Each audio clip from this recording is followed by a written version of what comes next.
CIID's role in CoHERE is to investigate how design methods could spark and nourish dialogue on European heritage and identity, as well as how technology could deepen our tools for that dialogue and understanding of what it means to be European.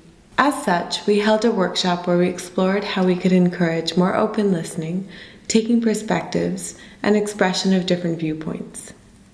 We created a series of experiences where we brought together different generations to reflect on their definitions and understandings of peace in Copenhagen. In an initial priming, we asked participants to bring something that represents peace to them, something that could fit in a peace envelope. Next, they created alternative name tags, ID necklaces, that represent answers to a series of questions about each person's background and how they identify, such as whether they are pure Danish versus mixed Danish. To get started, we asked participants to move across the room based on how peaceful or violent they find Copenhagen now, as opposed to in the past. I am kind of convinced that I still believe it.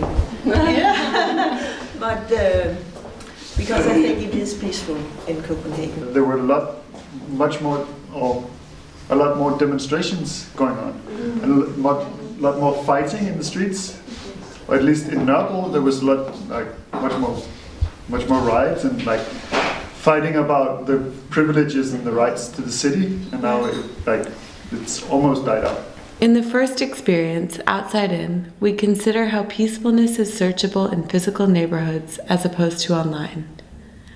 One pair searched outside and one on the internet, collecting images based on the prompts: what would offend your friend? What makes you feel at home in Copenhagen? What do you both hope will always exist?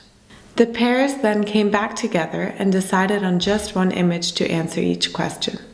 I would consider it unpleasant and dark if the people then chose not to use the park or the area after an attack like that.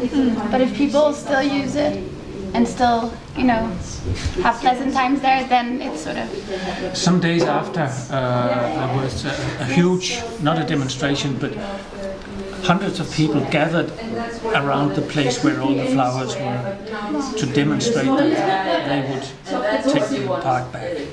Future Past Now uses virtual reality, probing questions, discussion, and then collaborative sketching to explore the past, present, and future perspectives on the role of protests in Copenhagen. What kind of sounds are you hearing? There are some people shouting in de råber i kor. How does it make you feel?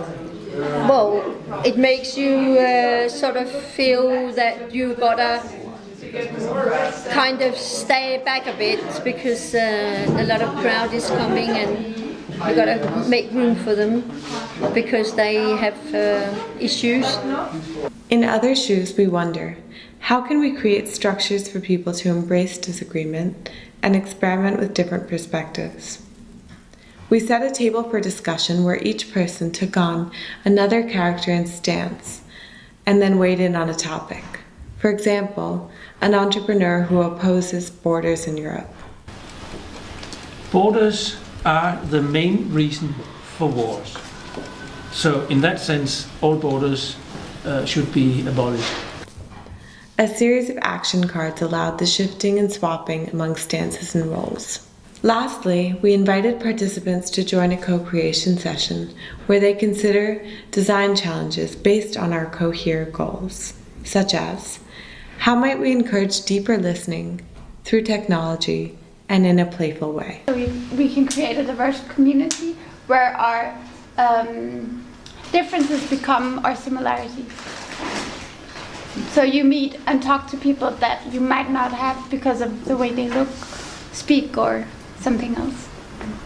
This workshop allowed us to apply insights from our early learnings to a collection of experiences where we probed and mixed a series of tools specifically applied to the topic of peace in the context of Copenhagen and Danish heritage identity.